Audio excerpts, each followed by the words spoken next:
yung insecticide killer na very effective na na-try ko nga dito kay TikTok, guys. Kung meron ko yung ipis, lamok, langaw, langgam, or even anay, very effective nga po itong insecticide killer na to.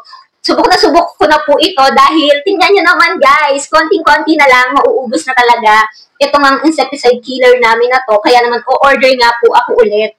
Ang kagandahan pa po dito sa insecticide killer na to, odorless po siya, and non-toxic sa mga tao and even sa mga alaga yung pet. Pero very toxic siya sa mga langgam, lamok, langaw, ipis, or even anay. Talaga naman, pag may nakikita akong ipis, mga tulog sila.